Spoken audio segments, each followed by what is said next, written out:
not need to read comics to enjoy comic book media. As someone who's been a part of this fandom their entire life, I can confidently say that in many situations, that knowledge of the source material can oftentimes ruin the experience of an adaptation. I have been reading and consuming comic book media since the day I was born. I am not joking. This is me as a baby, and as you can see, all of this paraphernalia in the back, I grew up a nerd. And with that came not only reading, but watching things like the Tim Burton films, the Blade movies. And while I wasn't allowed to participate in a lot of conversations with nerds, primarily because of my gender, and then secondary my race, and then finally my age, I still was able to observe a lot of the conversations that were going on and pinpoint the issue that a lot of comic book fans were having with these adaptations, even when they liked them. And I realized that even now on this app, when people are critiquing adaptations, they're directly comparing it to the source material.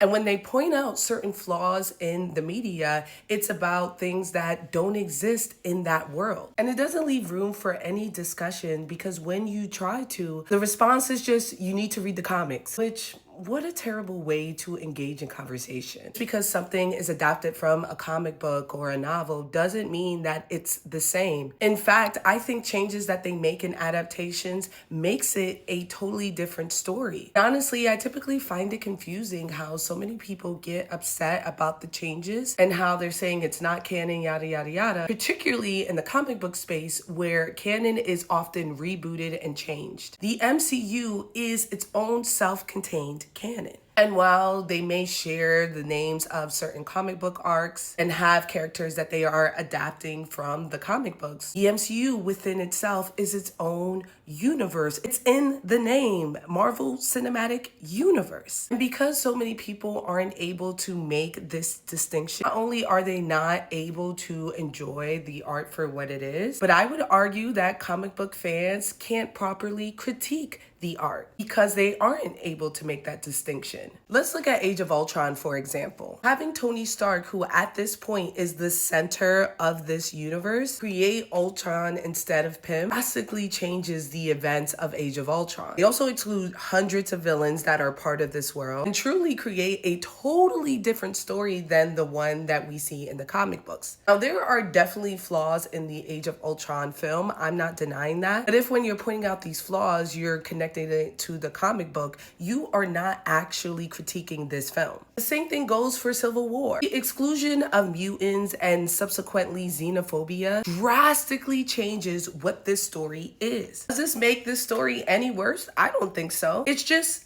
different. Knowing the source material does not help you at all. Why would I use it in my critique? I honestly enjoyed Civil War. I thought it had one of the best debuts of a superhero with Black Panther. I love a good spy thriller, and all of the shortcomings that I have with this film has nothing to do with the comic books, because as I mentioned, without the use of mutants or even characters like Luke Cage, this is a different story, but has more to do at the way that they told the line on ethics and the story they were trying to tell. See how that's different? When you look at the Spider-Man films, having Tony serve the place of Norman Osborn because they haven't introduced those characters yet really changed this story. And that doesn't just go for Peter's story in Homecoming, it also goes into Civil War, because in the films, Peter isn't essentially coerced to reveal his identity. He's also considerably younger. And Tony's relationship with Peter is far less predatory. Tony is also responsible for making all of Peter's costumes, which once again changes the relationship between them and the relationship Peter has with himself.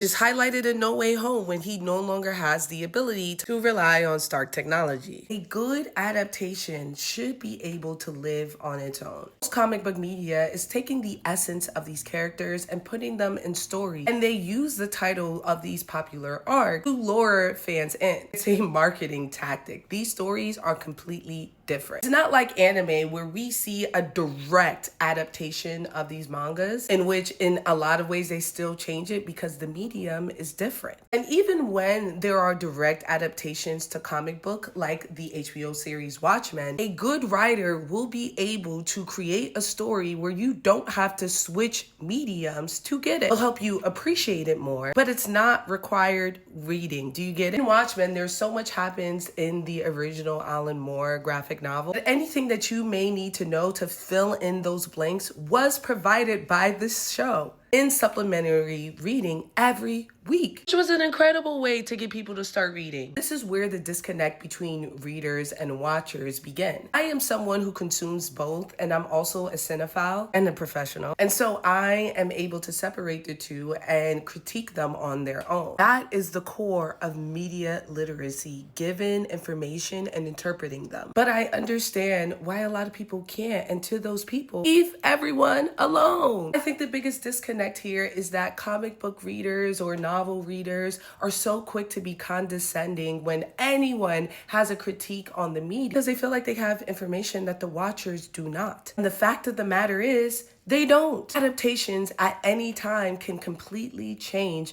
from what the source material is. You're doing yourself a disservice by saying this is how the story is going to end, especially when you don't know the writers. You would think after 20 plus years of consuming media that has been totally different from its source material, people will get that fact. But the fact of the matter is, people love to feel like they're in a hierarchy and they're at the top of it. And they don't want to acknowledge that at the end of the day, comic book readers need viewers only. Without that fan base, these greedy corporations are not going to greenlight these projects. If these adaptations are not able to be viewed without reading the source material, it's going to flop because there aren't enough readers in this world. Spider-Man is not making $1 billion off a comic book reader. That's the harsh truth. We live in America. We live in a capitalistic society. So most of the people who complain and say they're part of this community never read a comic book. They're just regurgitating talking points of a creator they liked who's mad that they didn't get exactly what they wanted, or that for once they're not being centered. Furthermore, y'all being all weird and gatekeepy is not the way to entice people to come in. You're scaring the hoes. I am someone who's existed in this fandom my entire life, and I'm consistently challenged on whether or not I should be here. Who truly challenges my opinions, but the fact that they feel differently about them. It makes it difficult to have fun, to dissect these characters. Now imagine if I wasn't raised in this community. Why would I read some funky ass book if the person telling me to read it is screaming in my face? I'd rather watch one of the fine ass Chris just run around. Listen, this is not me saying that you shouldn't read comics. I still read them all the time. I host a show that's based around comics. What I'm saying is we shouldn't be putting people down because they don't read it. These are existing on different mediums for a reason. What y'all have been asking for are motion comics. And truthfully, y'all don't support those anyway. Let me finish this off, even though it's too late in the video. I'm sure all the weird people have left. Saying this is not an attack on any one person. It's just a conversation I've been seeing on my feed for a while, and I feel uniquely qualified to talk about. Not just because of my job, but because I'm a woman in this space, and I've seen the worst of this fandom. I'm also responsible for bringing a lot of people into this fandom, and it's not by being like, you need to read this, yada, yada, yada. By being open and caring and sharing my thoughts, and also openly sharing what the differences are, because I think that for the most part, it's pretty cool. But woo, if you made it this far, please tell me what your thoughts are. Let me know in my comments below.